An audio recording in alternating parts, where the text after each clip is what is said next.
I think vitamin A it's a very essential nutrient for preventing birth defects. And that's exactly what the concern is around too. So ironically, the thing that it prevents, there's a lot of fear that it causes. It's the vitamin of symmetry. So if you want, while your baby's growing, especially in the early months of pregnancy, it is really important for a symmetrical body. It has a lot to do with the genetic sort of unfolding. And I honestly think it has so much to do with, how our facial structure forms. It's really important for bone health, immune health. So you definitely need vitamin A and you need enough. Where this sort of idea comes from is based on a bunch of studies done in the 1990s where they were poorly designed and they really were inaccurately interpreted as well. So unfortunately, that created a lot of dogma regardless around vitamin A.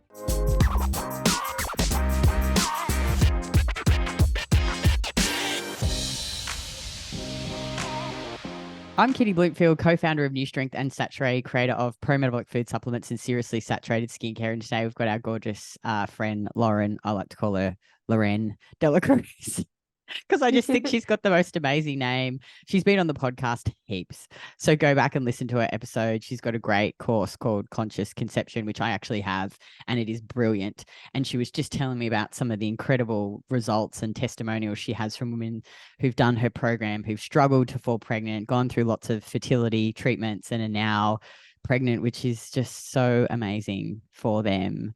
And I'm sure gives so many hope to women who are trying to fall pregnant. So welcome back to the podcast. Thank you so much for having me, Kitty. It's always a pleasure to be here. So today I just wanted to get you on to talk about your own journey. You're 5 weeks away. By the time this gets released, you would have had the baby, I would say.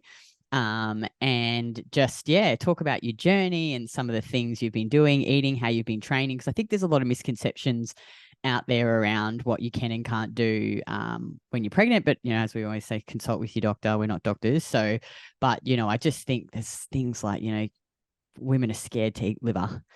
They're scared to eat some foods. They're scared to move their body, So, so I don't know, where can we start? Where would you like to start with this? I'm also set everyone eating my carrot salad while we do this podcast. So if you hear me munching away in the background, that's what it is.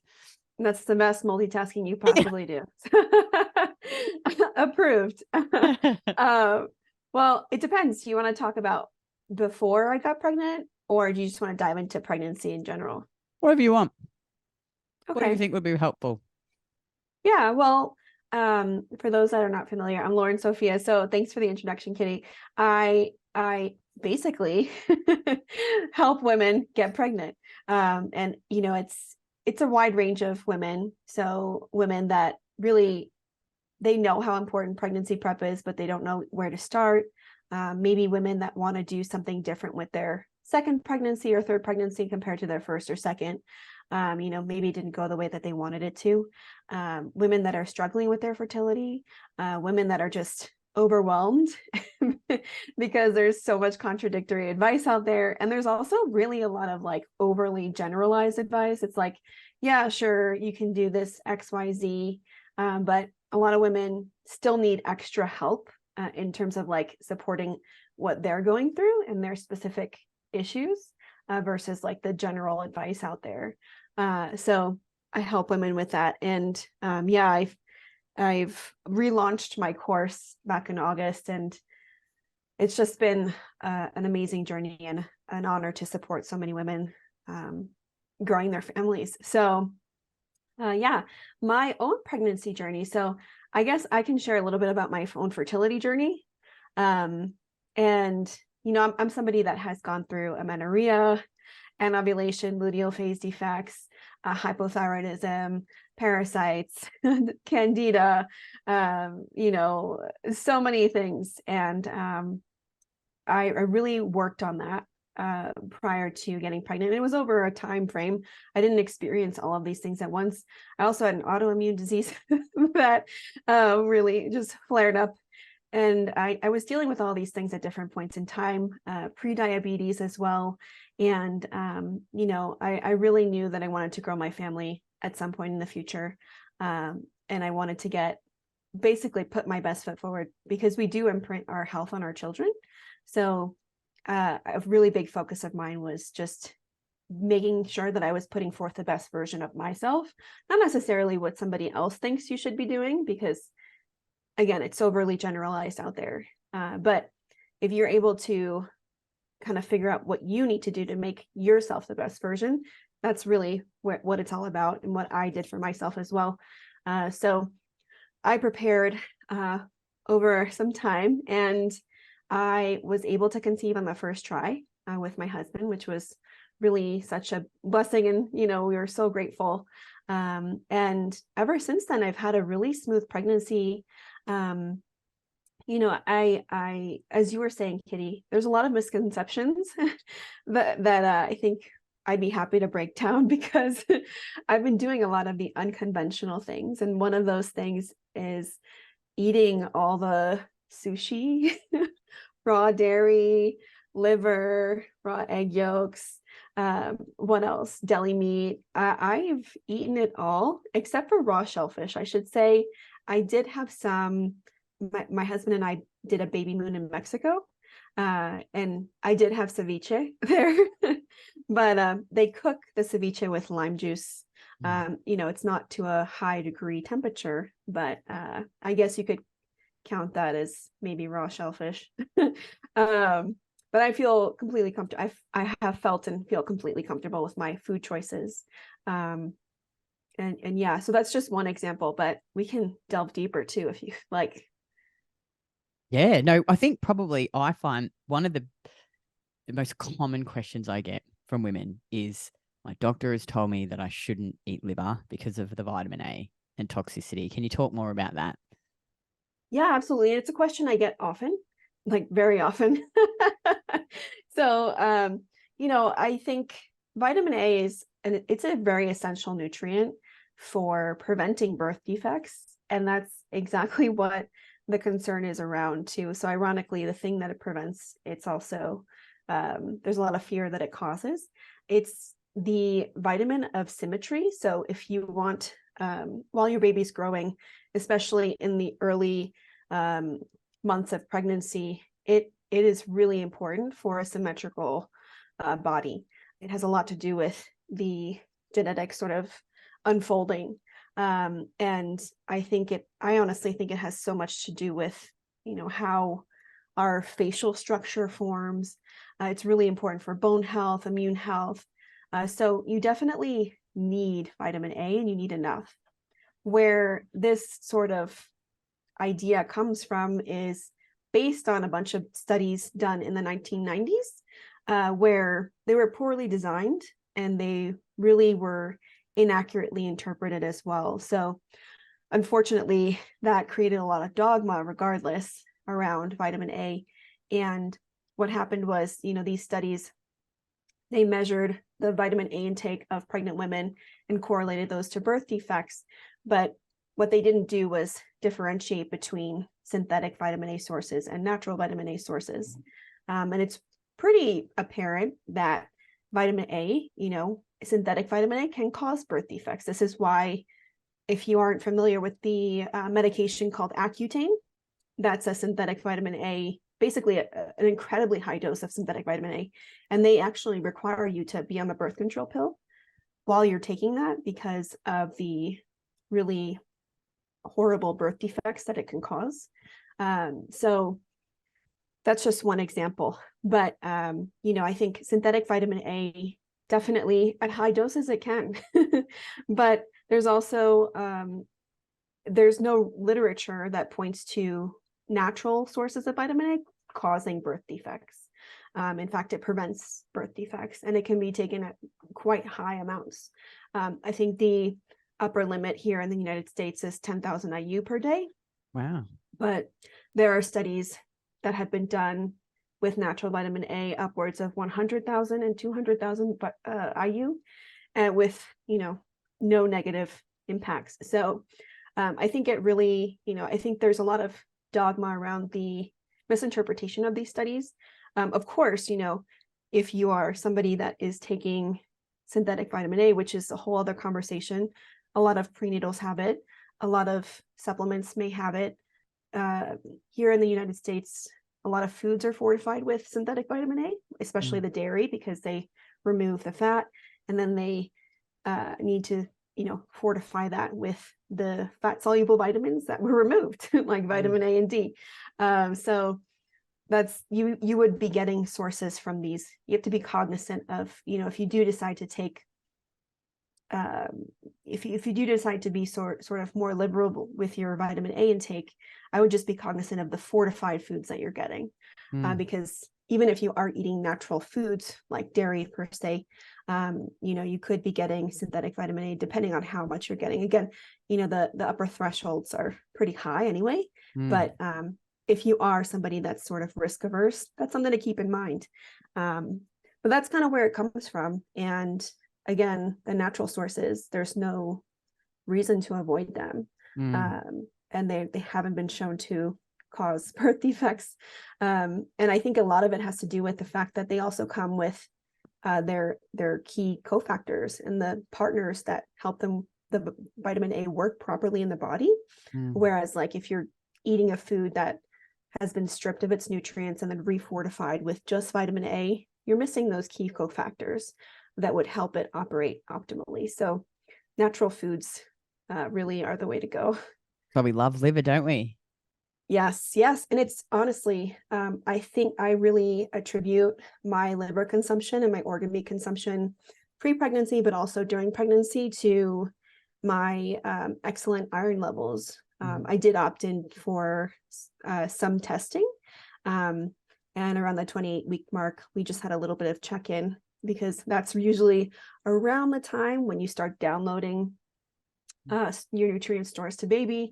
And a lot of women can start to experience pregnancy-related anemia. And my markers were just healthier than, non-pregnant women, as healthy as like a man. That's so good. So, I attribute that because vitamin A also has a lot to do with iron metabolism too. Yeah, it really is incredible. It's just one of the things that, I've been doing lots of things consistently since I met my business partner, Emma Skarakis. But I just remember when she told me that I should eat liver every week, and I was like, oh, liver. But then when I learned more about how incredible it was and all the nutrients it contained, I've been doing it every single week. I take our Saturée A+ organic beef liver capsules now because I just am a bit time poor and can't be bothered. But one thing I do like to do is make pate as well. We've got a beautiful pate recipe in our cookbook. I love beef liver pate. And actually, this is another question. What do you think about prenatals, like vitamin tablets? Yes, no. Can you replace them with food? That's a loaded question. I think everyone's situation is different. I think, just prenatals are definitely not all that they are marketed to be. I think that should be definitely something, if you're considering taking one, you should be informed about, because it's a one size fits all solution. And, as I was mentioning earlier, it really matters like where you're coming from, what your health history is, what your needs are, what your diet looks like. That doesn't take any of that into account. Also, anyone can call anything a prenatal. There are literally no regulations around that here. So, and there's no FDA regulation around that. That's why there are prenatals that exist with 3 nutrients, and they just sell that. That's why there are prenatals that are just full of crap. And I think the nutrient forms matter. It's consider supplement companies have to make money. A lot of them will choose really cheap versions of different nutrients, just like to fill it up and make it look good on the label. So there's quite a stark variety of like quality as well. And then you have the nutrient considerations. So, there's such a thing as like an iron-free prenatal, which I think is really funny, because this is the supplement companies acknowledging that iron and calcium compete for absorption.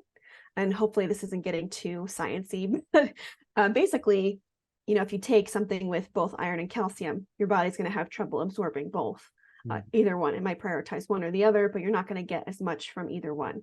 So they've just removed iron because you don't need, a lot of women don't need iron as much during pregnancy, or, it can be inflammatory. But that doesn't take into consideration any of the other competition that's happening, any of the other nutrients that are also competing for absorption. So that's just another funny thing that I think is interesting.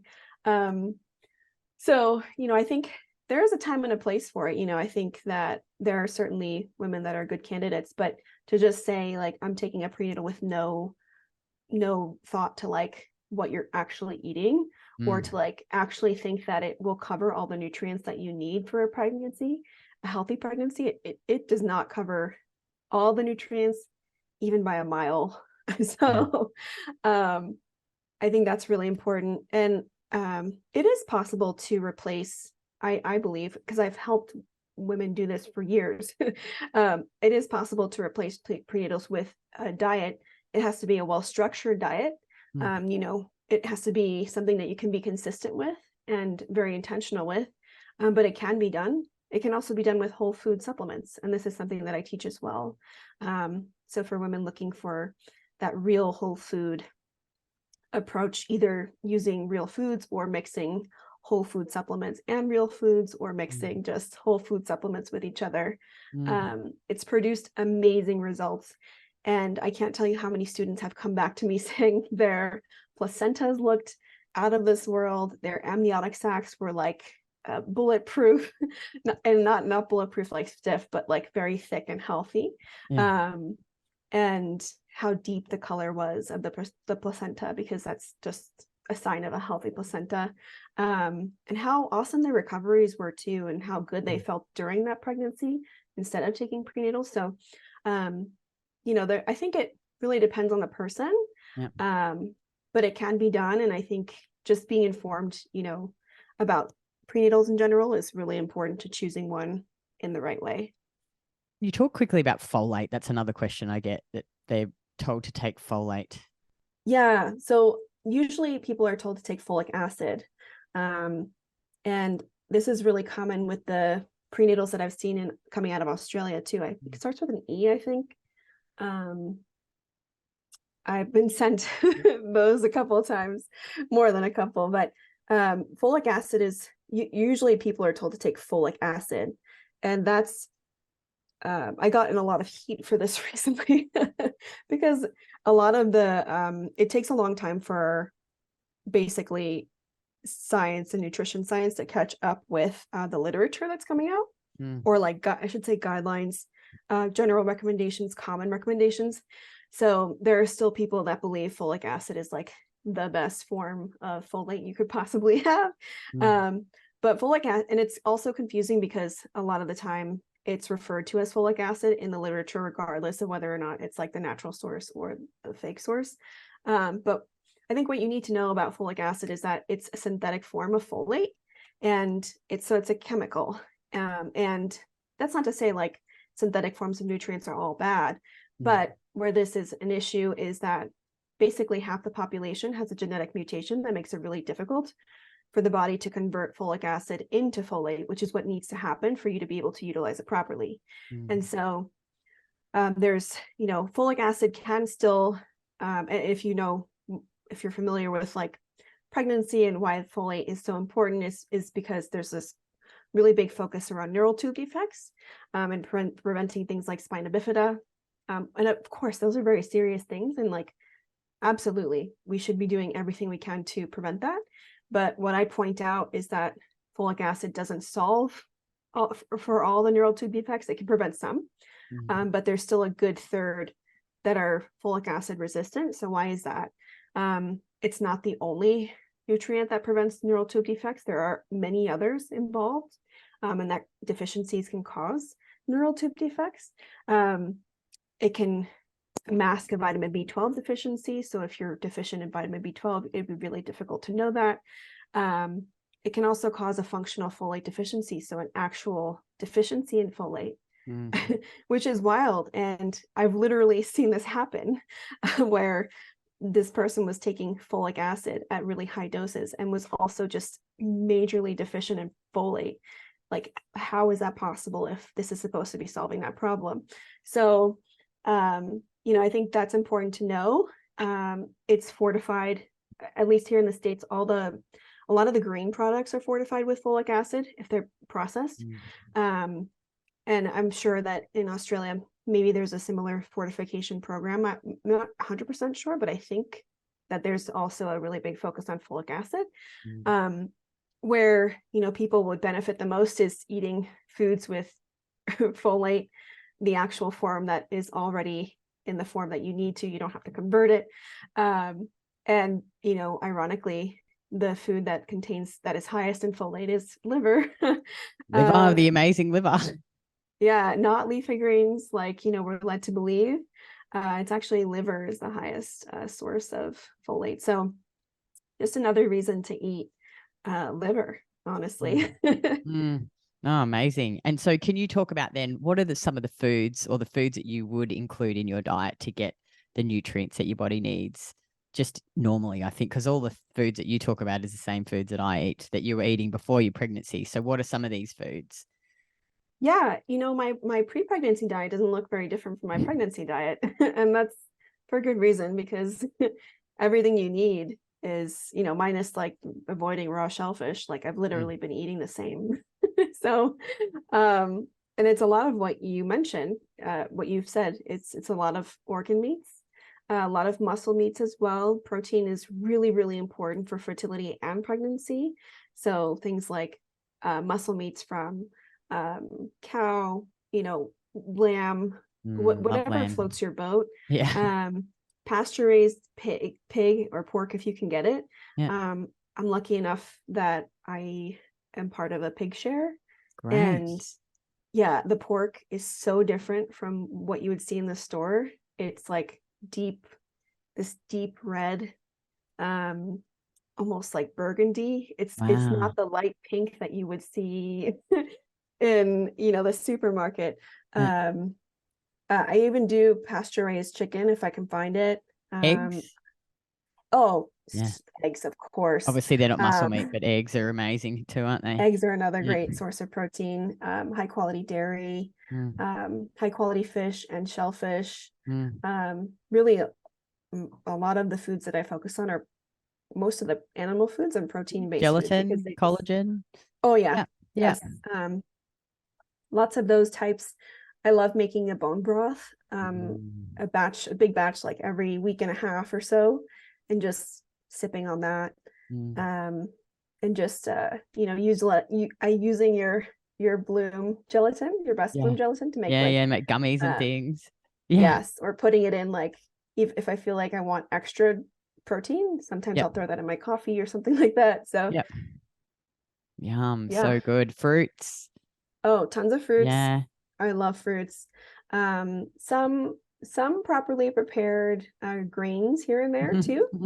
As long as they're, prepared in the right way so you can digest them properly. Lots of root vegetables as well, which have a lot of fiber, but also like minerals. Yeah, it's just that like covers pretty much everything, but just eating real food and really nutrient dense foods. And it's been wonderful for me. Oh, so good. This is one more question that I get. What about morning sickness? What causes morning sickness and what can you do about it? Yeah, so there's a lot of different things that can cause morning sickness. Just having helped hundreds and hundreds of women go through it. I will say, I think there's a level of like normalness to it. I think just also because you're in the first trimester, your blood sugar sensitivity, your insulin sensitivity is like skyrocketing, and so it's kind of like a crazy luteal phase where the second half of your cycle you're like more sensitive to blood sugar drops. This is like on steroids. And you also have tons of hormones being pumped out. I do think there's some really interesting correlation to HCG, the pregnancy hormone, and like the high levels of progesterone, which can make you more insulin sensitive because it's so metabolically stimulating. You're also like super anabolic, so you're like building so rapidly.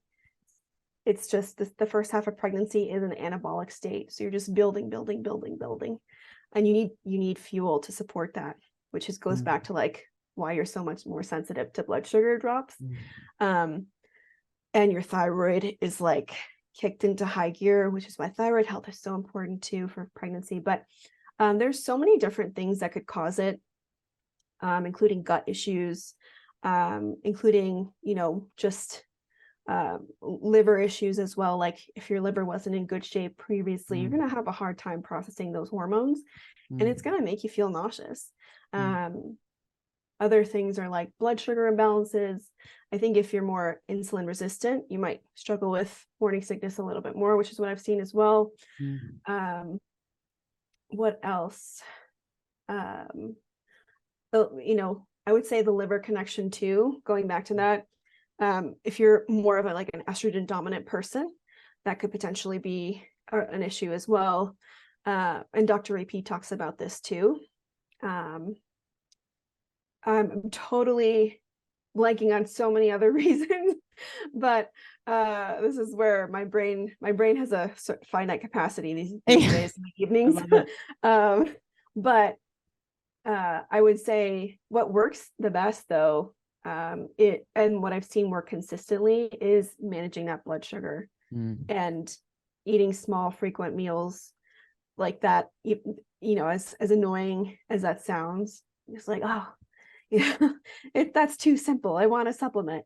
That honestly works. And women that wait too long to eat again, that's when the spiral goes down. So that's why I think it has so much to do with blood sugar too, because if you wait too long to eat, outside of pregnancy, you can start to be hangry, you can start to get the shakes, you could start to, depending on where you are in your health journey, but when you're hungry and when your blood sugar dropped, like, and so in pregnancy, the sign is like kind of nausea.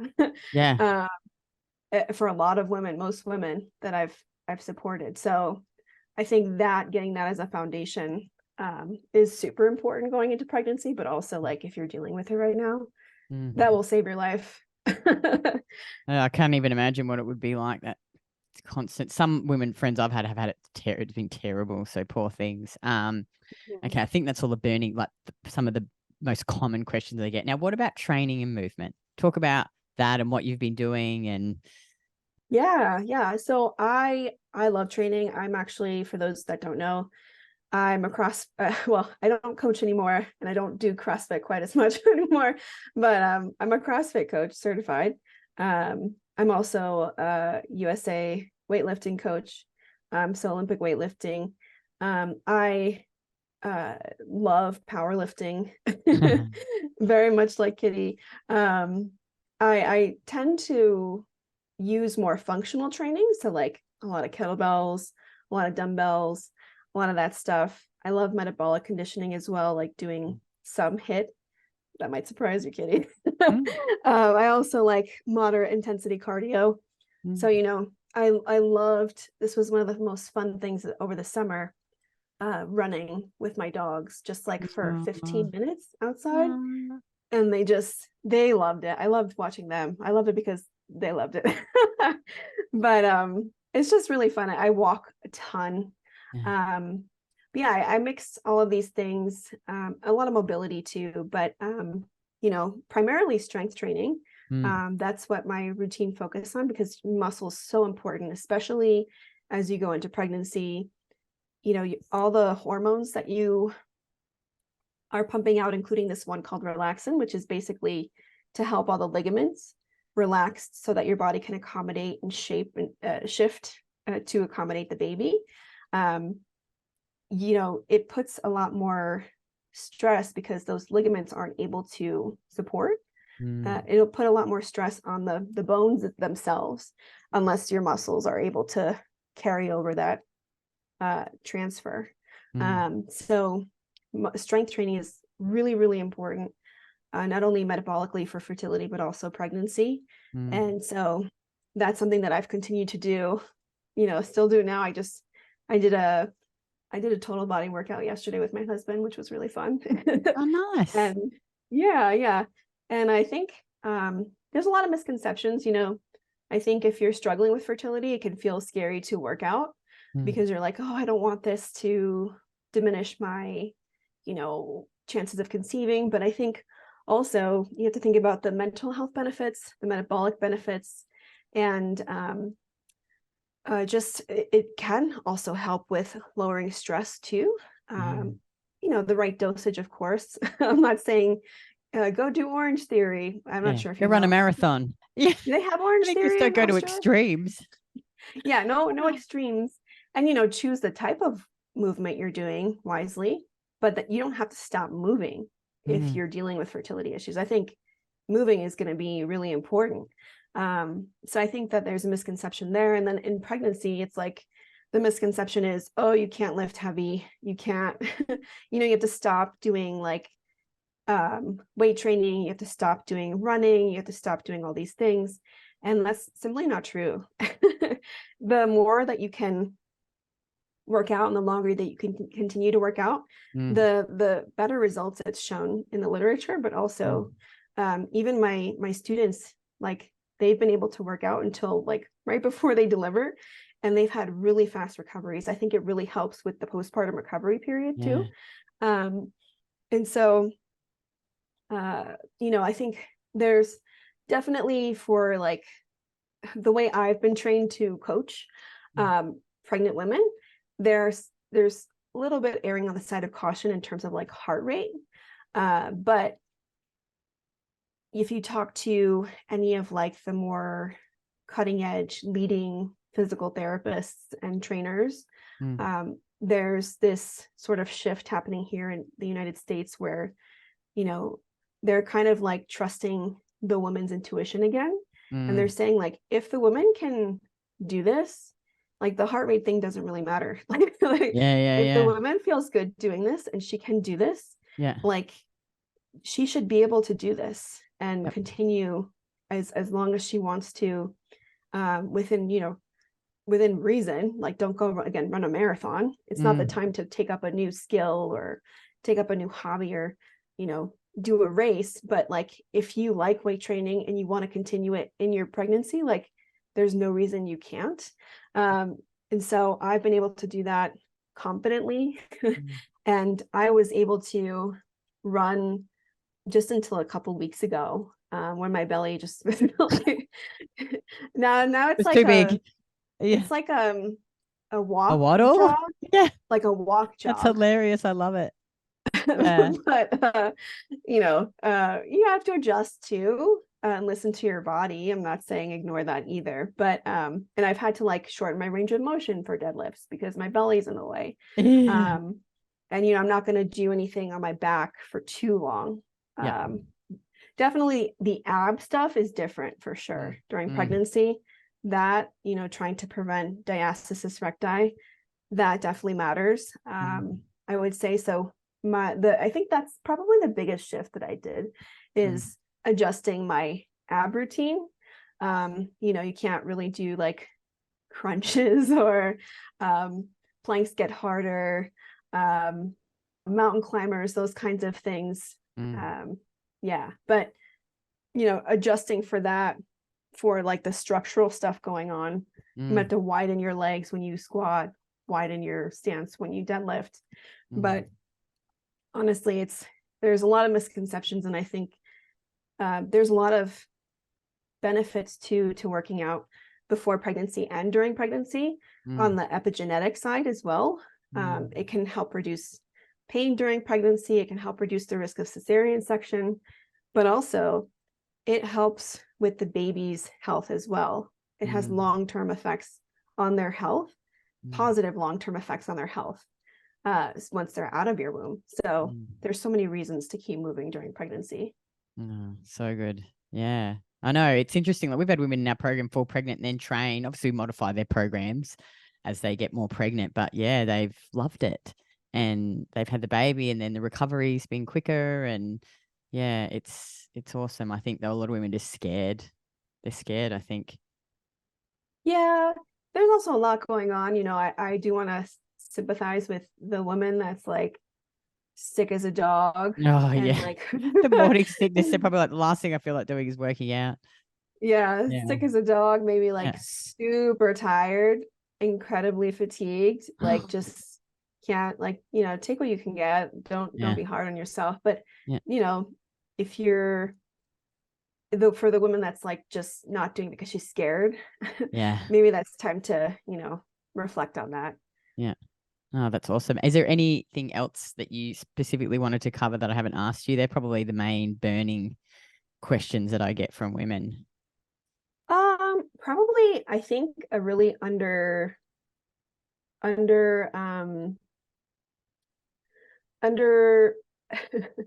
what's the word I'm looking for? Um Not underutilized. This is my 5 o'clock brain working now. Well, I think something that doesn't get enough attention is also pelvic floor health. Mm-hmm. And I think, pre-pregnancy, there's a lot of work you can do to prepare for the changes that come during pregnancy, but also that's a big focus of mine as well, and has been leading up into pregnancy, not only for like, there's a lot of benefits to working on your pelvic floor for like just blood flow and like circulation. Your reproductive organs are there. And so if you're trying to like optimize optimal implantation and egg quality, like, getting work on your pelvic floor and working on your pelvic floor, understanding how to properly engage and relax it, especially if you struggle with like leaking, like randomly when you laugh, or pain during penetrative intercourse. I think those are all signs that or constipation even. Like constipation isn't just about fiber, it can be structural too. So I would say that's another big area that I've worked on before pregnancy and during pregnancy, because again, those ligaments all relax and there can be some additional pressures. You kind of like, you start to see where your weaknesses are, and some of the muscles will start to take over for some of the weaker ones, or some of the ligaments that are, operating. And as much as we like to think our bodies are like completely symmetrical in terms of strength, you have a dominant side. So like your right leg is, your right arm is, you write with your right hand. There can be imbalances like that in your pelvic floor too.